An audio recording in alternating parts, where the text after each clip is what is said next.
用过 ND 的朋友可以在公屏上扣1，用过 CPL 的朋友可以在公屏上扣2。包里 ND CPL 转接环一大把的，直接扣个3。如果你现在一边看视频一边在镜头前拧滤镜，那么这期视频就是专门给你准备的。Hello， 大家好，欢迎回到 BRBD 的频道。如果这几年你也一直带着相机四处乱窜，那你一定知道白天拍视频的几个痛点。为了创意，想把快门锁在1/50、1/60，开大光圈，画面会直接过曝；想把弧面、玻璃、橱窗拍出味道，结果全是反光。包里滤镜一大堆，真想用的时候又嫌麻烦不想换，所以这块 HY Nova 2合1可调 ND 滤镜可能适合你。这期就冲着这块颜值较高的小圆片，从几个真实场景聊聊它到底帮我们解决了什么麻烦，值不值得挂在你的镜头前。先说结论， Nova 可调 ND 想带来的是少带一点器材的状态，它身上有几个核心点，基本就决定了它好不好用。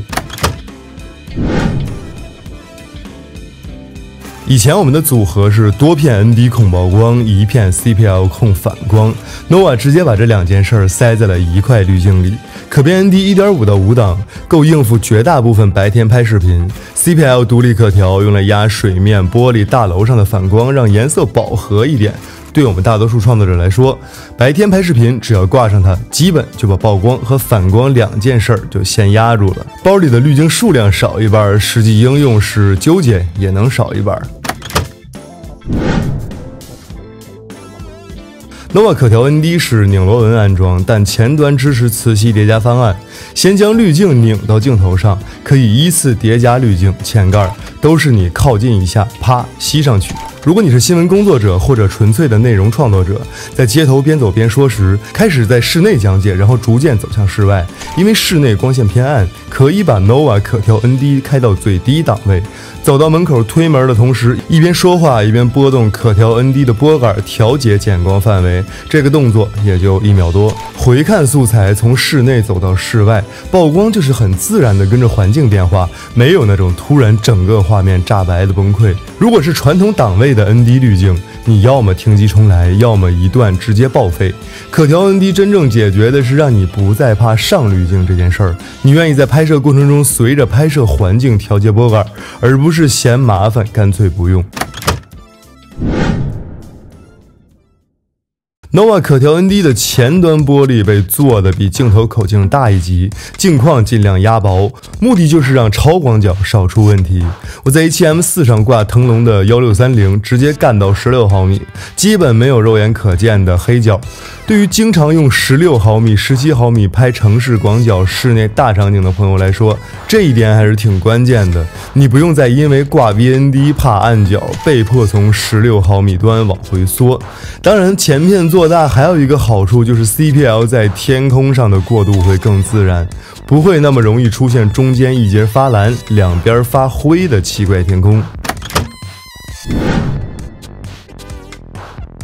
滤镜挂在镜头前多少都会有点影响，这个大家心里都有数。我自己的要求是，你可以帮我控光，但不能明显拉低画质。实拍下来，在 A7M4 和 A7S3 上用 Nova 拍 4K， 细节还在，线条纹理也没有那种挂了滤镜就发糊的感觉。整体偏色非常轻微，肉眼可见，基本就是中性，不会偏成奇怪的绿和紫。多层镀膜带来的防水、防油、防刮，对我这种特种行业的拍摄、旅拍、街拍来说很实用，小雨、喷溅、手汗都不至于一沾就废。很多一体式的 VND 加 CPL 都有一个通病，你转接 ND 环的时候 CPL 的角度也会跟着跑，你明明刚调好的水面玻璃一拧 ND 就全乱了。 Nova 可调 ND 的结构是两个独立的环， ND 环负责减光，从 ND3 到 ND32 大概 1.5至5档，解锁 CPL 拨杆，转动内框调节 CPL 偏振角度，到位之后可以锁住。滤镜框上的荧光刻度就是给我们这种经常拍蓝调时刻夜景的人准备的。光线暗一点的时候，你不用瞎猜现在是几档减光，一眼就能看到自己大概转到了那儿，又是一个解决痛点的小巧思。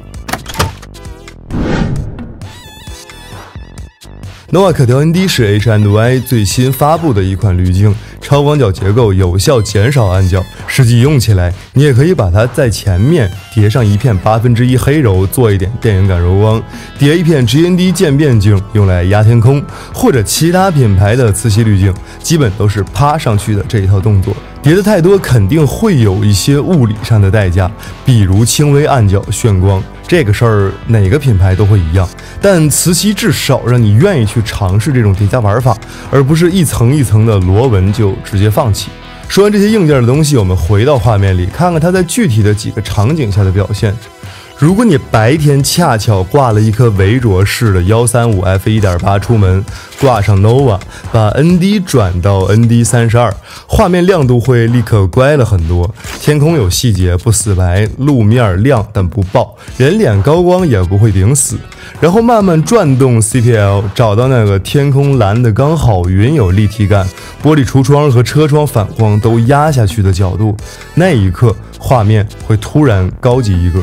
光线有变化的时候，手指在 ND 环上轻轻一碰就够了。我在围着式135 f1.8 把 ND 打到最高，专门拍了一段，画面整体均匀，没有看到那种典型 VND 的 X 暗纹，这点可以放心，说明在这个减光范围内，它的设计还算稳，不会在你不注意的时候给画面添乱。聊到这里，肯定会有朋友问 HY 自己还有别家也有类似产品，那 Nova 算哪一挂？我自己的感受是 HY 这款更像是给镜头口径比较单一的朋友准备的，适合镜头群少、预算不高的用户，结构更简单更轻薄，专门往广角友好这个方向又推了一步，也加了荧光刻度、CPL 锁定这些对于动起来拍视频特别顺手的小细节，配上磁吸前盖，颜值颇高。至于其他品牌的 VND 加 CPL， 我的态度也很简单，各家都有各家的亮点，有的主打减光范围极端，有的主打真彩无偏色。但我这拍一圈下来 ，Nova 可调 ND 在好用度、画面干净程度、广角表现、价格这几个点的综合上来看，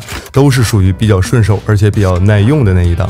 但是如果你已经深度扎进某个系统里，那就继续用你熟悉的那套系统也没有问题。但如果你第一次想上 VND 加 CPL 的2合1滤镜，主要又拍视频，可以重点留意一下 Nova 这块。OK， 以上就是我这段时间对 Nova 可调 ND 滤镜的使用体验。如果你也在给自己的视频工作流做减法，不妨把这块滤镜放在心里，找机会真机试一试。依旧，如果你在用这类滤镜时遇到什么坑，或者你自己摸索出什么更好玩的搭配，欢迎在评论区跟我说，我们一起把它玩明白。OK， 以上就是本期视频的全部内容，我们下期见。